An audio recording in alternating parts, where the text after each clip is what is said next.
What is up, internets? Welcome to part 2 of my episode of Self-Defense from All Angles with Tammy McCracken. In this episode, we dive way deeper into her hybrid model. I start to try and pull the strings of it to find out what she means, and we have a very deep conversation walking out this relatively new model. So hopefully you get out of this listening experience as much as I got out of having this conversation. I really think Tammy is onto something here, and if you have any questions or comments, throw them on down below. Don't forget to like, share, and subscribe. And of course, if you want to bring me in for anything, RandyKingLive.com. Now let's get right to the episode.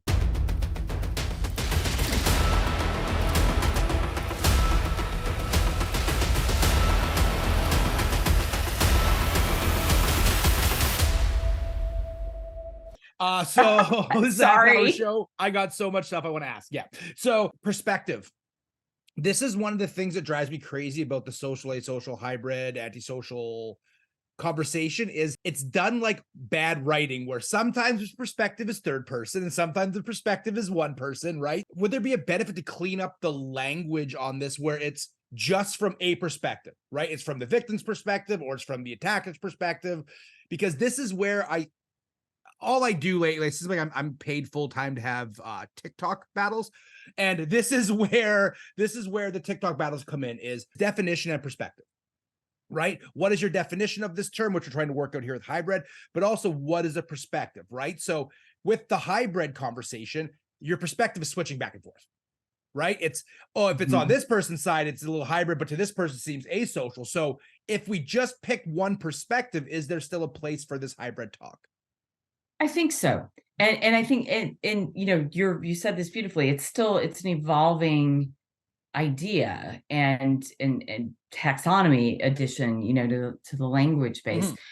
And eventually maybe there's an even better label for it than hybrid. It's just that fits into the existing model that we're using and it fills this massive gray zone that, because you know, it's like, this is in the gray zone, it's not the context of our conversation today, but at some point in time it must be the context of our conversation. And so because it has not been right, it's not clean yet, you know, and I think I think there's a possibility that it can get tidied up a bit, you know. And I tend to look at like as the whole picture. The whole picture is hybrid, right? And where is the asocial, where is the social? Those pieces might get moved around a little bit, but the whole picture is hybrid. Like we take a photograph, family photo, right?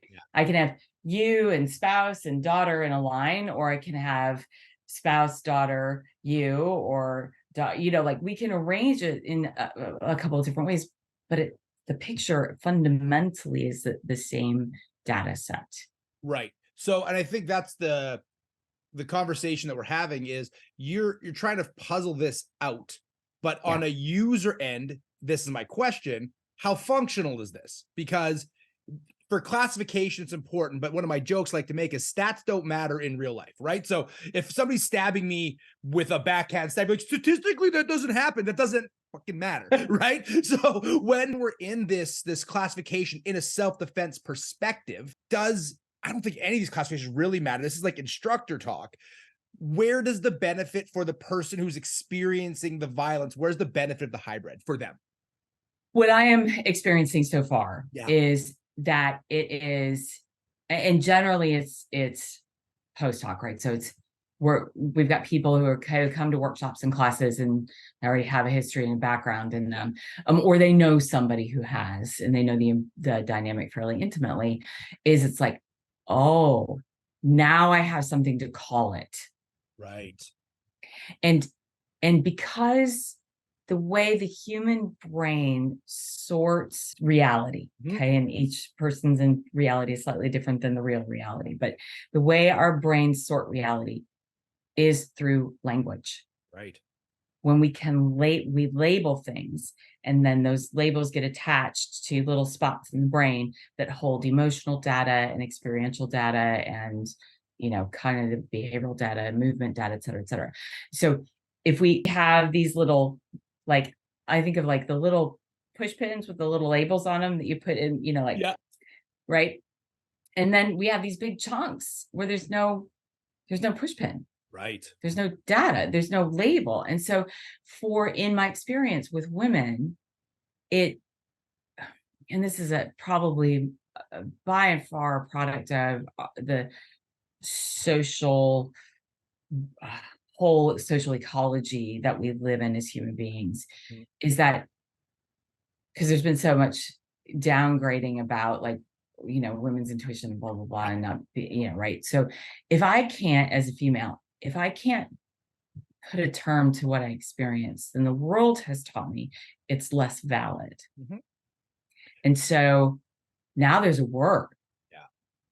Oh, now I can touch it. I can put a label on it. I can put that pin in those little data points in my brain. And now I can start to make sense of things better. And that is what I am noticing with Yeah. the use of the language, is that, and it's visceral for the women that I have these conversations with. They go from, what about, I don't know, to like, oh, Right. Well, and and then people need to feel understood, right? Like that's one of the keys to building trust with the client when you're trying to help them. I remember when I was definitely one of the first people in the self-defense space to talk about the overwhelm freeze, where you just freeze, your body doesn't move, you have no options. And I remember every time I taught that before it was common-ish in our circles, it's not super common yet. mhm, I would get at least, and almost always women, oh my God, I experienced that during my sexual assault. Oh my God, I experienced, right? Having that word. The reason why I brought it up in that way, and I would like to remind the audience, I'm not picking on Tammy. I said before, this might be in part 2. You're like, why is Randy just picking on his friend?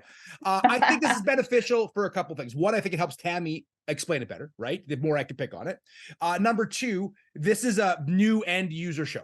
So I am trying to really bring it down to a point where, because me and Tammy can have the most highfalutin conversation on this, and it'll be great for us, but of no use to you as a listener. So I think where the hybrid fits, if I may interject, where I believe it fits, yeah, it fits on that whole jam that I'm talking about, that proactive side of things. And having a label for hybrid is the counter gaslighting method of you didn't experience that, right? This is the yes, counter to the person who's been human trafficked through the lover boy method. And they're like, that's not human trafficking. I watched Taken. It's a white van. And you're like, no, no, no, no, no, no, no. Here's the term that I use, which then gives it validity. Does that make sense? yes, absolutely. And it builds trust, it builds credibility, it helps people feel heard, they feel seen. Yeah. And then we could even, and of course, now I'm extrapolating, Yeah. but we could even posit the possibility that now, and I'm not saying it is just like complete theory, because I have some evidence of this, that now that I have a language, a pen I can put on it, now I can go back and I can sort Mhm. a past experience, and I can go, that's why this happened the way it happened. And instead of, oh, I must have screwed it up, or I must have done that, the whole internalization of victim blaming, which is massive. And to go, oh, okay, now it makes sense. Yeah. And we have as human beings, we have a very difficult time moving through sorting an experience, integrating it so we can not have it be constantly controlling our lives. Very hard time doing that if we can't make a little bit of sense out of something. Right. And, like if your house gets blown away from a hurricane, it's like, all right, hurricanes happen this way. The water's warm and the blah, blah, blah, and so forth, right? It's what, like, it still sucks and it's still traumatic. Yeah. But I know how these things happen now. Like, I can sort it. And if we can't sort it, it gets stuck. Right. Right. So I think there's also a long-term, I don't want to use the word therapeutic because we're not doing therapy things Right. here, right? But there's a long-term personal processing benefit Mhm. that I think comes from having a name for it. Right. This, and I can't agree more. This is what I talk about mostly in the book, and I call it physical first training. This is where physical first training falls apart, right? Where, okay, so when the person grabs you, right? That's physical first training, right? We just like how it's always been taught. I'm teaching the proactive side first, education first training. This will help prevent that physical side of things, but also it gives every instructor this language allows you to be that person that stands on the shoulders of giants. If we don't have if you didn't have this term, I couldn't have this conversation, which means I can't grow and build and have this lexicon that is going to help. Does that make sense? So Yeah. I think it's important because one, it classifies, but doesn't classify in the way that most instructors want to be classified. And that's why I asked the question specifically. But in the moment, how does this help? It doesn't help in the moment. It helps prevent the moment. That's the point of this. This is proactive side of the house. This is not a physical first response. This is a let's not get to that physical portion. 100%. Right. Awesome. Going back a little bit into the hybrid conversation, I want to talk about the intentional versus unintentional. And I think you did this analogy, the werewolf analogy. I think it fits really nicely here, where the person's nice and normal all the time, and all of a sudden that event happens, that full moon, that lady's drunk, and then they become that werewolf, right? And I think it's really important for people to understand that while we're talking about this, as you said earlier, but I'm going to reiterate because the internet exists and like sound bites, we're not excusing anybody's behavior. We're not saying that because you turned into a werewolf, you didn't kill somebody. That's still a crime, right? There's just one was intentional and one was unintentional. Our legal system has hot and cold-blooded crimes, right? So in my understanding, in this hybrid, there is a place for the traditional, yeah, they're just doing social stuff because they know the goal. But then there's this werewolf transformation from a certain stimulus that gets into that place. Understanding, it's the same, my same view on drug laws, right? Like, you can do drugs, that shouldn't be illegal, but if you commit a crime on that, then that's illegal. We already have laws for that. So same thing here. If you're like, well, I just get heated, well, you getting heated, you have to figure it out because you're still committing a crime after that happens.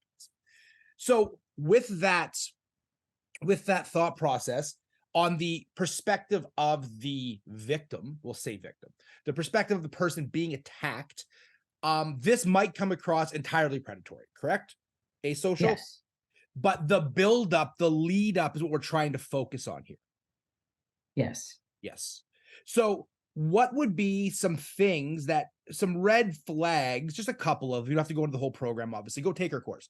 But if you like, what are some of like the top red flags you think people should look for when when it comes to this kind of violence? Because the amount of people I've talked to that have experienced horrific events, but they didn't fit the narrative of Hollywood. So they were disclaimed, pushed back, shot down. What are some of the things, like actually, let me rephrase the question. What are some things you would love added to our language that integrate this kind of violence? Like, for example, we already have adrenaline mitigation built into our language. It's called, hey, go take a walk, right? It's already a turn of phrase. Go burn off adrenaline. It's going to work. What are some things you wish that people might be better turns of phrase used to identify this kind of violence so it's not minimized? Like, what are those red flags? Big question. Yeah, it's a huge question. The first thing that comes to mind is an anecdotal situation. So they're building towards an acquaintance rape situation. Right. And they're classic, we go to a party together, or we agree to meet at the bar, right? So there's that whole little natural boy meets girl evolution. And then and to again categorize what we're saying here, we are talking largely male to female, but it's not just that by any means, right? So I'm not like, boys are done, throw rocks at them. This is not the conversation. It's just working with the statistics. So here we go. So he reaches a point in that process where it's like, all right, I'm ready to take this to the next level. And she sets a soft boundary because that's what most people do at this point, right? And because we're trying to figure out how we move, what is the dance here between us? How does this move forward? And she sets boundaries like, no, I'm not ready for that yet. And he pushes a little bit. Let's say they're at a bar and she's like, I'm going to take a social break. So she's going to take the walk, right? Like, I'm going to step away. And as she turns away, he reaches out and grabs a wrist. And not like, like we think about, wow, that kind of like, okay, do the wrist release. It's like, it's more subtle, right? It's just like, yeah. And it's an anchoring, I call it an anchoring grab. So it's just like designed to root you in place for a moment. And it's a message. It's nonverbal communication. You do not yet have my permission to do whatever it is you were going to do, walk away, not kiss me, not, like whatever you were going to do that I did not approve of. I'm letting you know I don't approve and you don't have permission. So those kinds of anchoring points of contact, and those, you can feel those, like, they're like, this is different than like, oh, hey, like drunk girlfriend, like, oh, hey, don't go, stay, do this. What? It's a I've never very, experienced that. it's a very different grab, if you will, than an anchoring grab. It says no. Right. Right. And so those are the transition spaces, Right. when the natural dance of boundary management and the evolution of a relationship, whether it's a social, like, work relationship, and we work on projects together all the time, and then that gets moved forward, or it's actual dating kind of thing, or whatever it is. As the dance moves on, it reaches a point where the target is like, okay, boundary, and the other person is like, no. And that no isn't a no, you may not set that boundary. It's, they shift and they start to corral. They attempt to corral in, or we use dogs who herd sheep, right? Then they start herding Right. her in to, no, this is where you get to live. Yeah. And so those are, and there's I'm sure just we could go into all kinds of behavioral cues that target into that. The easiest one to describe is that anchoring touch, and it's oftentimes it's to the wrist, but it can be other places as well. Like, so walks up behind, she's chatting with somebody, he walks up behind, puts a hand on her shoulder, there's an anchoring. And that's different than, we talk about how people mark each other as territory, right? Like, we're dating, we walk down the street, and and he sees another hot guy coming, he reaches out and go, yeah, right, she's mine, right? That's different than the anchoring touch, which is like, no. Right. So on the shoulder, there's an anchor to it, and there's an anchor to it. Or, there's the grab around the waist, the tuck in around the waist is either like, hey, babe, or it's like, no. Mm-hmm. Right. So it's a delimiting behavior. Right. I love that. So I'm going to throw a challenge out to all of my Gen Z listeners. Gen Z, I want a term for this. You have brought us such gems as cringe and mid. What are they giving? So we use the word stan in order to be like an obsessive fan from Eminem. What is a famous person in pop culture that experiences this? And we can create a term. This person's giving this, because then we can start putting language to it. Gen Z, I'm putting this on you. What do you think about that, Tammy? Excellent. Go for it. Bring it on. Bring it on. Because I think what I'm really liking about the language and the narrative around the youth, as the gray in my beard grows, is that they're really bringing attention to these types of behaviors, and they're creating shorthands for it. And language is powerful, but shorthand is so powerful. So if you can bring up some kind of thing in that, I think that would be amazing. I want to talk about two. Oh, go ahead. Sorry. All about the feedback. I'd love to hear other, you guys come forward with some words here. That'd be great. That'd be great. I love, like, cringe is one I'm too old to say, but it's such a good definition of, and cringe might even work here. Like, they're just giving that cringe, like, oh, I don't like this person. I want to talk about a couple more things. I'll let you go. We'll do Patreon, of course. But when we're looking at the hybrid model, there is, we have to talk about repeat victimization. We have to have a discussion where there are certain people that have been victimized 9+ times by different people. Yeah. Where does that fit into? It doesn't fit in the social. It doesn't fit in the predatory part. I think it fits best in this bucket. Maybe you haven't had this thought process or conversation, so I might be putting you on the spot.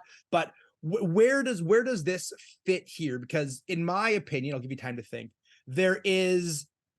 It comes down to, like, what the person is looking for, what the hunter's hunting for, right? We had the discovery together of one of my favorite sayings. We watched The Boys for the first time, which is every hunter hunts different, right? Every person is looking for a different thing. And there are hunters that are definitely looking for victims, that the people that have been through bad situations, that give off certain energy, that give off certain cues. So does this fit in this chunk of the conversation? I think so. And I'm noodling it as we talk. Right. And I think so, because again, it's not, it falls into these gray areas that don't have clean parameters. And, when we talk about, again, we use the social asocial as ways for people to assess behavior and decide what's happening here. So it's on that preventative preemptive side.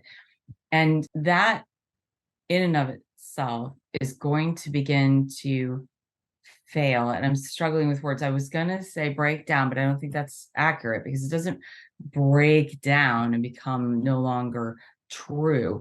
It fails as a construct for prevention categorization of behavior. Right. And I'm really working this. I know, and I agree. Like, I think this is where, like, this is why I think that for me, my aha moment recently, because writing the book has been one of my best things, because I've cleaned up my language. There's like things I've been paying attention to. And what I noticed just in the editing process is I'm using first person, second person, third person so interchangeably that it almost becomes a mess. And this is where, like, if I'm observing you, the social asocial really works, because it's what you're giving me right now. But from their point of view, what am I giving off that makes me that, maybe that type of person? And I think that falls into the hybrid category, because we're talking about it in not only why the bad person is being bad, but why they chose you to be bad with, right? Yeah. And again, we're not judging anybody. There could be cues that come in here, right? You should be able to do what you want, but I really firmly believe, like, fight for the world you want, live in the world we have. So understand that there are things that happen that suck and shouldn't happen, but they just do. But there's been so many people that I've talked to when it comes to repeat victimization, who, and it's not even the same person. Like, we have two options, right? There's repeat victimization, the same event, and then there's complex events where there's multiple people doing the same thing to these people. And it goes into my 3 pillars of self-protection, which is personal value, healthy boundaries, and community.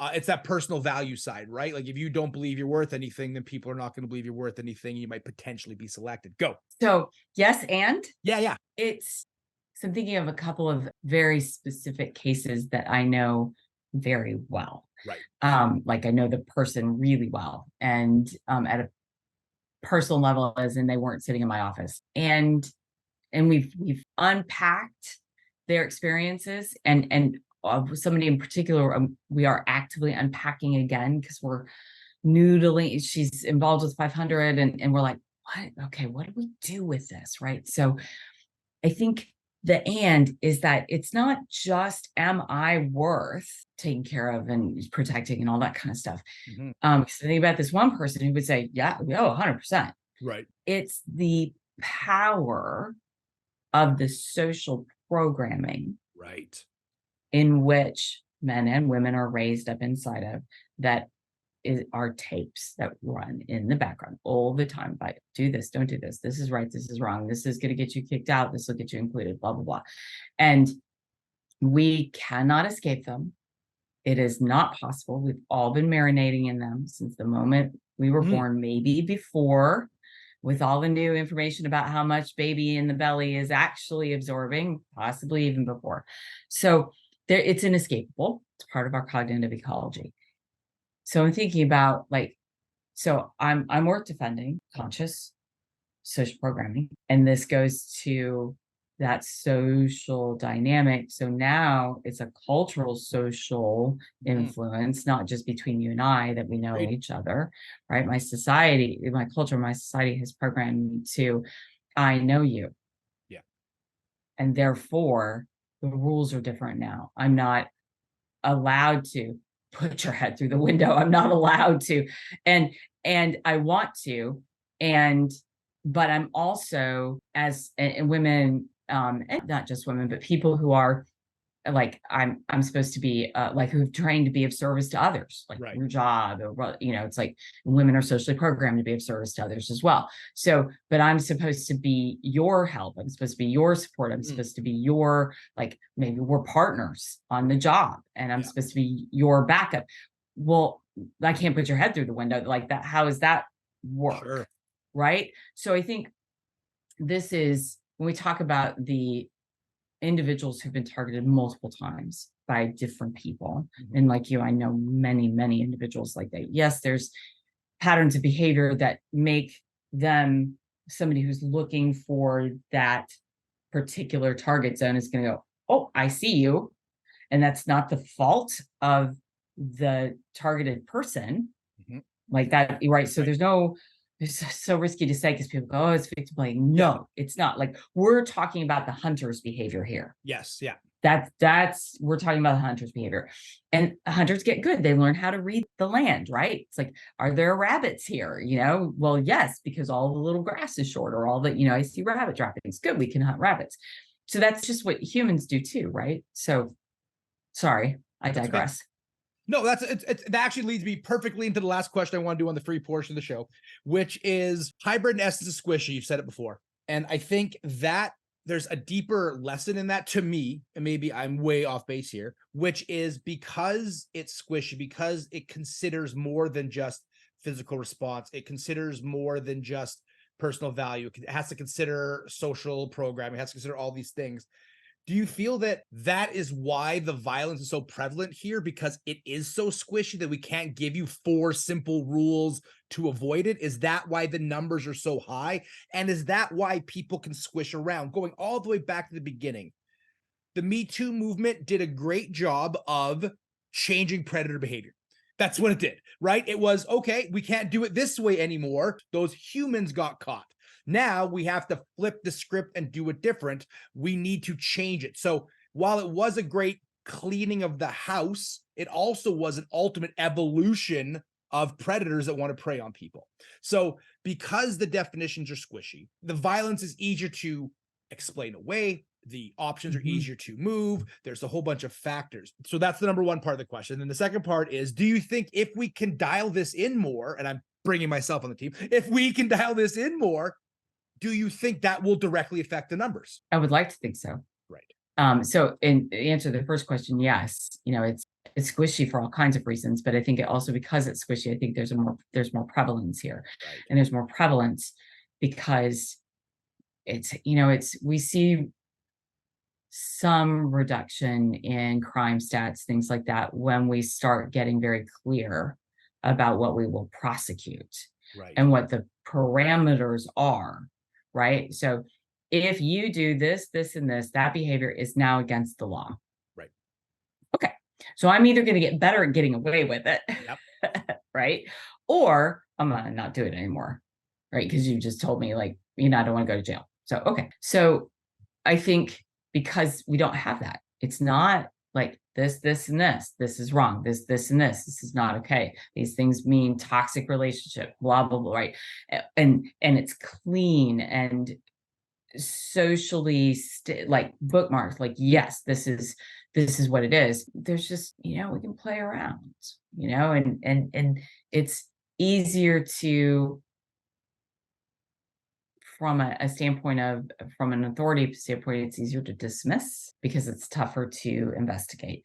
It is easier to talk, like, this is a topic for another day, to dismiss, because we don't know how to talk about it. Right. And this is, speaking back to things that we have become very common to say within the self-defense, personal protection world, is we can't solve the things we don't talk about. We're not talking about this. So this is the starting point. Right. I agree. Awesome. Tammy, that's great for the free show, I think. We covered a lot of information. I'm definitely breaking this up into 2 parts. If you get the chance, take Tammy's course. All I've been doing is the book, people. I've not been on social media. I'm not mad at you. I'm just super focused on, like, writing a book is hard. And everybody's like, but you've already written a book. I didn't care about the business book. That was like, just get it out so people can have it. I give a crap about this one. So I'm at the stage now where I'm like, all right, I'm done learning. I'm done researching. It is what it is. If something new comes out, that's too bad. So look for the timeline of self-protection. Ideally September. It'll be on Amazon. We're self-publishing it. Tammy, why don't you tell the listeners where they get a hold of you, how they get involved, et cetera, et cetera. You can get a hold of me via the 500 Rising website. There's a little, like, give us your email. We'll give you a little free ebook thing. We do not inundate people with emails. We work very hard not to do that. You'll get updates about the organization and announcements about courses. Social media, we have the 500 Rising Just Business Facebook page. We also have a 500 Rising community group, and that you have to be opted into, like, hey, I want to join. And I'm going to tell you, if you want to join that and you just go, yes, I want to join, and you don't answer the questions that go with it, that gate it, we won't just opt you in, even if I know you. It's not going to happen. So the reason for that is that that's the place where we're going to have kick around ideas and concepts. And like, I just posted something in there from a case that happened next county over from where I live. This young woman, early 20s, got arrested, and her dad's the sheriff.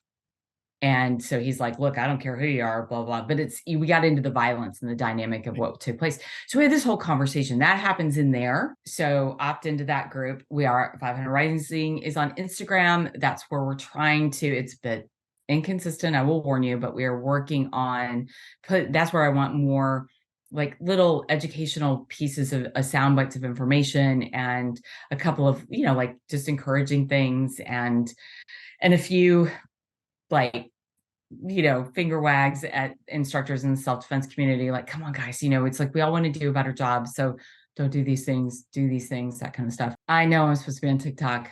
Just shoot me now. I had an intern last summer who was good enough to put it together for me and put a bunch of stuff on there for me. And then the intern moved on, and that's it. So you can go on TikTok and find us, but there's not much on there. And I don't know if that's ever going to change, just being honest. So what we have going on right now, the stuff that we have going on for the rest of this year is kind of development stuff, where there's a huge charity golf event, meaning there are a lot of donors and sponsors too. They're still open for golfers in Northern Virginia on September 11th. 500 Rising is we're a 501c3. So in the US, that means we're a nonprofit charitable organization. So we're one of the beneficiaries of the event. We have a tech grant that we're kind of working with to clean up all of our platforms. One of our goals is for the people who do decide to train at the instructor level with us, and Credential, we have resource libraries that we're building, and those have lived on less than functional platforms. So that's getting shifted and developed and changed by this crew from West Virginia University's data-driven technology campus. They're part of this whole grant. It's been really fun working with the college kids. So we got some cool stuff going on. There's a level 2 course in the UK in about 2 weeks. Right now, we don't have any more level 1 courses scheduled for 2023. That's kind of on purpose. We need to catch up. We have, curriculum we want to develop and write. There's a book in the background. It's not coming out in September. We're nowhere near that level, but so we want to get things up to speed and updated. We are targeting things for 2024, possibly 2 level 1s back over in the UK in March, one in England, maybe one up in Scotland. And then, so if you're interested in level 1, I've got a crew outside of Dallas. I've got a crew in another place in Minnesota who wants to do a level 1. All it takes to have a level 1 happen in your neck of the woods is for you to go, I want to host it. And we have to have 8 people, and below 8, it just really doesn't work well from the way the curriculum is designed. So reach out, let me know. Hey, I'd like to schedule one, because now we're scheduling for 2024 for the level 1 and level 2 courses. And then it's not on the website yet, but you can certainly reach out and private message or whatever, or shoot me an email. We have places that are fairly consistently doing some 500 Rising based end user like workshops. St. Cloud, Minnesota, Ramsey County, Minnesota, or just St. Cloud particularly, they're just killing it. They've got stuff going on all the time. They're in the university now.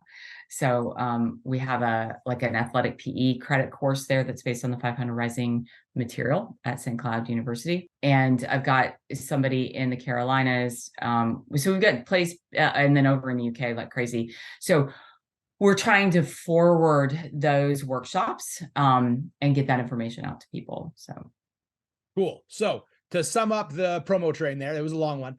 Sorry. If you want a 500 Rising, ask for one. 8 people you need. Look for 500 Rising on any social media platform, but don't bother with TikTok, right? Yeah. Awesome. All right, Tammy, we're going to jump over to Patreon and continue this conversation. Thank you so much, listeners.